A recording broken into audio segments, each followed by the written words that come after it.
Asbestos has played a role in human culture for at least 4,500 years. In what is now Finland, in 2500 BC, asbestos fibre was used to reinforce the walls of clay jars. At about the same time, the Egyptians were using it to wrap embalmed pharaohs. In classical Cyprus, there's evidence of a variety of uses, including lamp wicks, cremation cloths, hats and shoes. The ancient Greeks supplied the name from the word amiantus. They used asbestos for tablecloths and napkins, which could be tossed into a fire for cleaning. The Romans were impressed and helped themselves to the idea as they built their empire. Fast forward to the late 17th century, where Peter the Great of Russia initiated papermaking using chrysotile or white asbestos fibres from the Ural Mountains. While in the New World, Benjamin Franklin had a purse of asbestos. In the Industrial Age, paint containing asbestos adorned some of the world's most famous buildings. While in the late 19th century, fireproof asbestos stage curtains lured back the patrons after a rash of disastrous theatre fires. Its uses have been many, varied, and sometimes quite spectacular. When asbestos consumption peaked in industrialised nations, it was being used in around 3,000 products or applications. Because of recent restrictions and market changes, most of these applications have been abandoned. Where asbestos is still used, conditions for use are tightly regulated. So, what are the properties of asbestos which have made it so valuable through the ages? Asbestos fibres have high tensile strength, making them an excellent binding agent. It has thermal stability, enabling it to resist heat, and low thermal conductivity, enabling it to reduce heat loss. It has low electrical conductivity, ideal for electrical applications. It is chemically inert, so resistant to attack by acids or other active chemicals. Asbestos has low biodegradability. It lasts a very long time. It absorbs noise, so it's an excellent acoustic insulator. And it has excellent wearing and friction properties. In Australia, the most common use of asbestos was in asbestos cement sheeting. Fibro, or AC sheet, was widely used in home and commercial building applications until the mid-1980s. Fibro is the common or generic name for fibrous cement sheet. The name refers to the fibre used to bind the cement, in a similar way to reinforcing steel in concrete. Since 1985, the once common asbestos has been replaced by cellulose fibre from wood pulp. So, as a rough guide, fibro used in buildings before 1985 was likely to contain asbestos. However, some post-1985 buildings could still contain asbestos cement fibro if the material had been stored for a lengthy time between manufacture and use.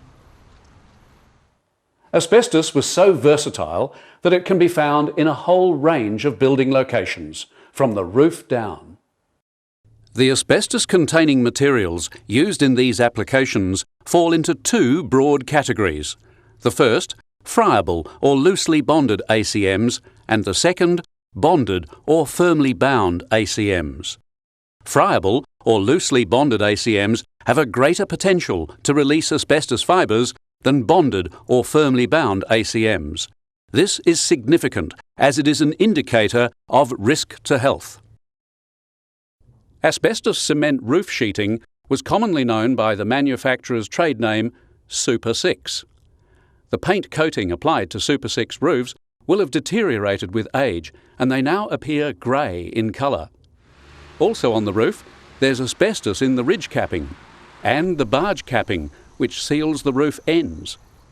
Often, the bituminous seal around the roof screws also contains asbestos. As AC roofs weather, asbestos fibres can collect in gutters, along with leaves, soil and other debris. The asbestos fibres in this situation are typically loose, so it's important to follow the safe work procedure outlined on the DVD when cleaning gutters. Occasionally, you'll also find cast asbestos cement downpipes and even gutters. Asbestos cement sheets were used in other overhead applications, including gable ends, fascia panels, and eaves or soffit linings. You might find AC sheet used for eaves lining where there's no other AC in the structure. Elsewhere, small pieces of AC sheet may have been used for packing between timber supports. Semicircular pieces of moulded AC were often used as formwork for downpipe collars and overflow relief gullies. Sometimes concrete spilled over the top of this formwork, making it harder to establish the presence of asbestos. Stable, strong and easy to work with, asbestos cement sheeting was ideal for a whole range of wall applications, both inside and out. Outside, AC sheet was generally flat, with AC cover strips used to finish over joints between the sheets. It also came in the shadow line profile, in a plank form, which provided an inexpensive and robust alternative to weatherboard, and infrequently in a brick patterned finish. Sometimes Super 6 was used in external wall applications, particularly in sheds. And occasionally it was used as a decorative fencing. The most common use of asbestos cement in wet areas like bathrooms, toilets, laundries and kitchens was a product commonly known as Tilux because of its great ability to repel water. When renovations were undertaken in the 60s, 70s and early 80s, asbestos cement was widely used in other internal locations, including walls and ceilings. Suspended compressed sheet floors could also contain asbestos. So extensions to all types of houses, from weatherboard to brick, could contain asbestos. Common extension works from this period include enclosing verandas and building rumpus rooms.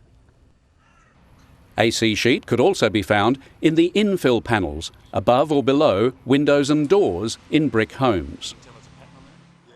Other domestic applications for asbestos could include insulation in the ceiling cavity.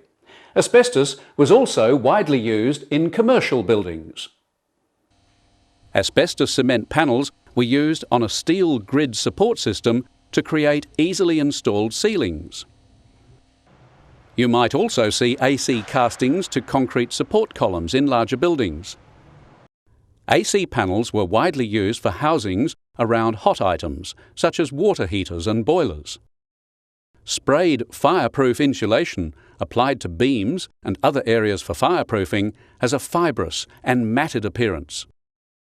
Trade names for sprayed asbestos insulation include limpet, which contained amosite, chrysotile or crucidolite, asbestospray, Cafco and Silbestos, which contained crucidolite, and monocoat, which contained chrysotile. Vinyl floor coverings were both widely used in domestic and commercial applications, and both can contain significant asbestos levels. The backing material to vinyl sheet floor coverings can contain as much as 100% chrysotile. This material crumbles easily when ripped and should only be removed with appropriate procedures in place. Vinyl floor coverings can be found under carpet, newer vinyl layers, or even under floors of masonite and compressed sheet. Older vinyl tiles, which were often used in the high-traffic areas of commercial buildings, sometimes contained asbestos, which was used as a binding agent. We mentioned earlier that asbestos has very low electrical conductivity properties. For this reason, some electrical systems need to be treated as an asbestos risk. Older black electrical switchboards with brand names like Zelamite and Miscolite were manufactured from coal tar pitch and asbestos, usually chrysotile. The timber box, sometimes installed behind the board, can also contain an AC lining. The outer lining to electrical cables may also contain asbestos. Old hot water systems may be lined with asbestos, and the electrical panel on the system can sometimes be separately lined with asbestos-impregnated paper. Similarly, boilers may have asbestos insulation. Hot water pipes may be lagged with insulation containing asbestos to minimise heat loss. If the lagging is damaged, there may be asbestos fibres present in ceiling and subfloor areas. Air conditioning ductwork was lined with asbestos millboard around electric heater elements and fire dampers to provide thermal insulation. For more than 4,500 years, asbestos has been a part of our lives, and it's still around today in a wide variety of locations and applications. We now know of the health hazards posed by asbestos. Knowing where it commonly occurs and how to spot it will help you to deal with it safely.